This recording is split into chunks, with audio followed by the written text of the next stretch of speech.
Wow, we YALL. Nah, what the hell, my niggas, man. Bruh, we got the strange disappearance of Ludfo. Now, I don't know if most of y'all know who this nigga is, but he's from Chicago, I believe. No, I don't remember. I think he's from Chicago, I believe. Because I haven't listened to him since maybe, 2014, maybe. She said she like my swag. I be cutting up. He can't make it. He can't. Come on, y'all know what I'm talking about, bruh. But that nigga, I don't know where the fuck he went. He just disappeared, bruh. But shit, let's see what the hell happened. Make sure y'all subscribe, bro. Like the video. I'm finna start dropping all these goddamn videos. But let's get to 500 subs, bro. Y'all hit the like, and we gonna keep this shit pushing, man. Ludfo survived jail, car accidents, and shootouts before blowing up in the rap game. But right when he was about to become the next star out of Chicago, he mysteriously disappeared out of nowhere. After racking up millions of views on almost everything he released, Ludfo fell off the face of the earth. And today we're breaking down his entire story. Ludfo came up on the west side of Chicago and got active in the streets early. Everyone hears about how wild the south side is because of how many famous drill rappers are from there. But the west side is just as crazy. Fo has been rapping since he was like 4 years old, but it was a long time before he ever started taking it seriously. Back in the day, he was only focused on hustling in the streets and getting his money up, which led to all kinds of drama. He got booked for the first time after he got caught bringing weed to school, but that was nothing compared to the trouble he got into later.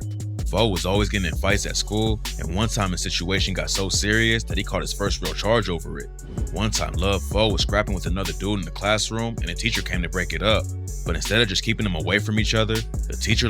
Damn, bro, got Basketball is back. Shit! Watch the action live on a variety of networks. let the other dude get some free shots on Fo while he was holding on to him. The teacher was cool with the dude Fo was fighting, and that's why he helped him out. The teacher? Fo turned around and started putting hands on the teacher too. By that point, it turned into a huge scene, and even the principal got involved. Fo already knew he was gonna get booked for punching the teacher, so he swung on the principal too. Getting arrested didn't calm him down at all though. And the next time Fo got into a fight at school, he ended up jumping out of a window to escape. Nigga, but what the hell you expect him to do, bro? You fighting the nigga. Imagine this. You fighting the nigga in class, and the teacher start helping the nigga you fighting.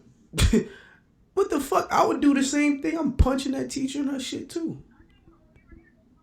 Whether it's a girl or a boy. If you helping this nigga beat my ass, not saying he was losing, but like he or she's helping the guy fight. And then the principal, he said, fuck it.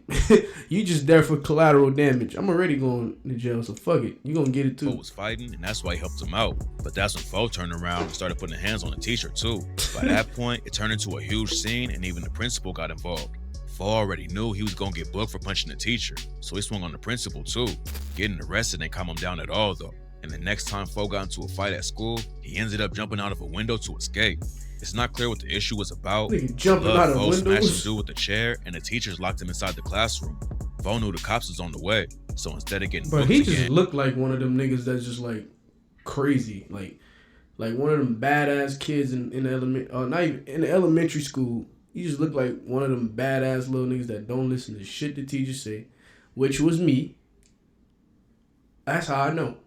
I used to do crazy shit in elementary school too, and middle. But I ain't never used to listen to none of my teachers for real until I got to high school. I never used to listen for real. I just stopped listening to everybody for real.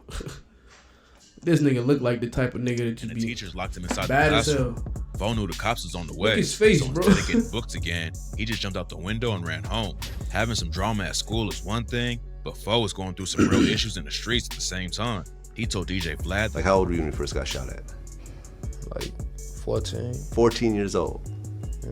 Like, how old were you when you lost your first friend? 15. How many friends have you lost so far through violence?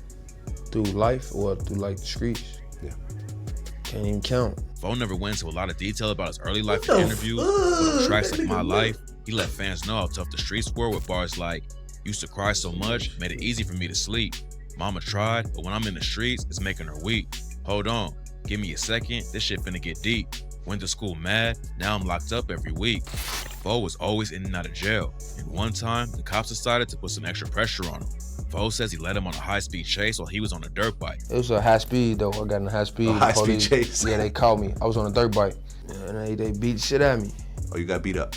Yeah. How badly? It wasn't real bad, but it was bad though. Okay. They took me to jail afterward. He never spoke on what the case was about, but when Fo was 15, he had to sit down for a year in juvie. Getting locked up turned out to be a good thing for him though. He ain't have anything else to do, so Fo was working on his pen game, writing 10 new songs every day. Love Fo wrote a lot in juvie, but when he got out, he went right back to the streets instead of hopping in the booth. Since he caught a felony charge, he couldn't live with his mom anymore because she stayed in government housing projects. Fo said his dad was a good dude, but he also rapped, "Daddy was a heroin addict, students laughing at me, ditching school, smoking weed, sitting up under the tree."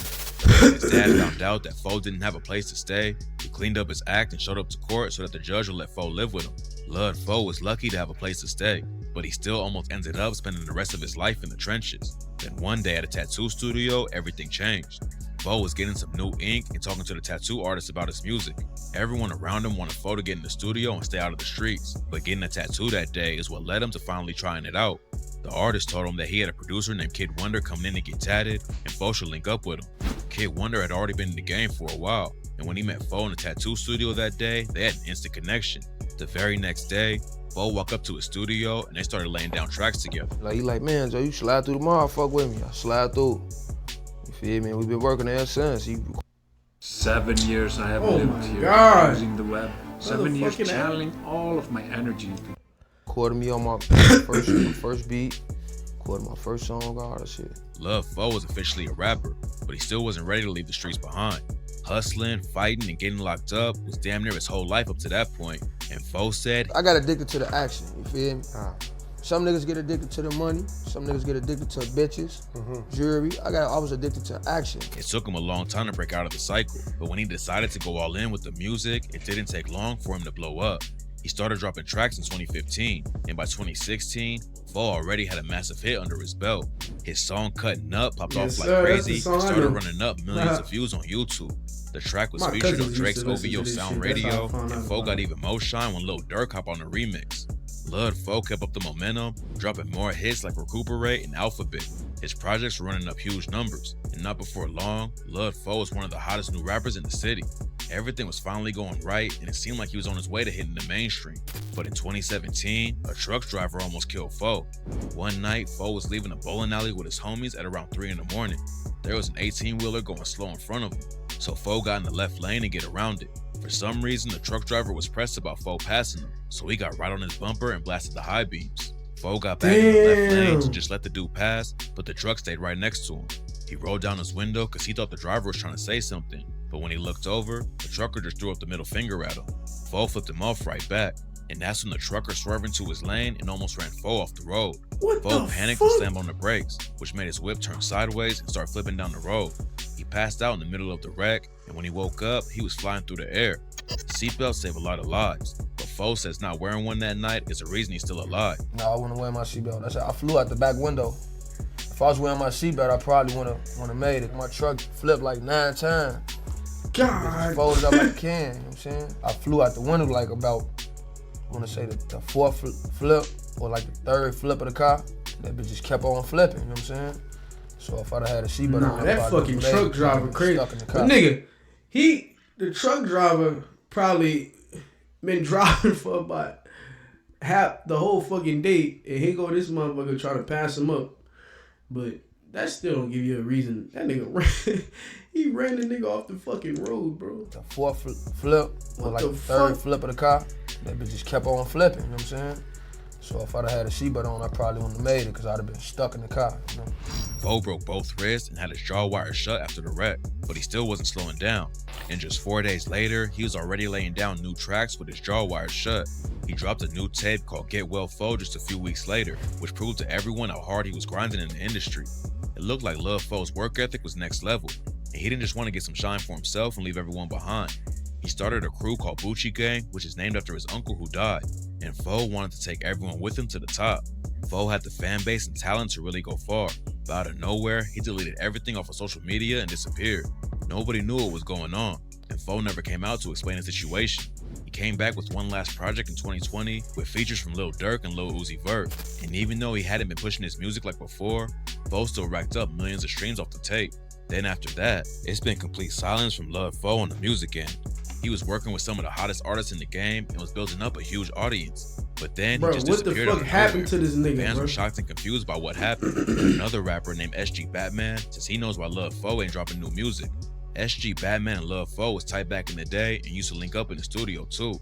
But in 2021, Batman aired Fo out on social media and claimed that he's not coming back because Batman is the one who wrote all his verses. Cause I wrote half of the shit he talk about. I'm sorry if I ruined any one of y'all dreams and plans of the old Lil Fo coming back. You would never see the old Lil Fo. He was going in on Fo, but then a month ago, he told Truth Teller TV that him and Lil Fo don't have any issues and they're always cool when they run into each other. Lil Fo never spoke on the situation, but last year he finally reappeared on social media and posted a few tweets on his alternate account. In July 2022, he posted a video of himself in the studio with the caption, "I'm back." But after that, he disappeared again and hasn't been heard from since. Nobody knows why Lil Fo left the industry behind when it looked like he was going to take over. It's clear that he still has fans ready for him to come back, but at this point, we don't know if he ever will.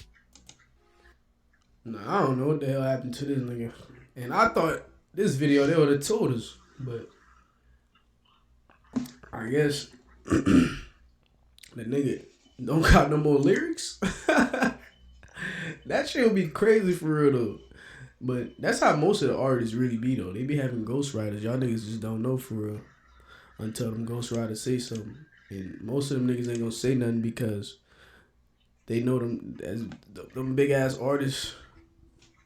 That's another topic for another video. But hopefully Lil Fo can find himself back making music. I don't know what the hell going on with this nigga. But that's the end of today's video, bruh. Make sure y'all subscribe, bruh. Like I've been telling y'all, let's roll to 500 subs. Leave the video a like and give a comment of like what the fuck y'all want me to watch next.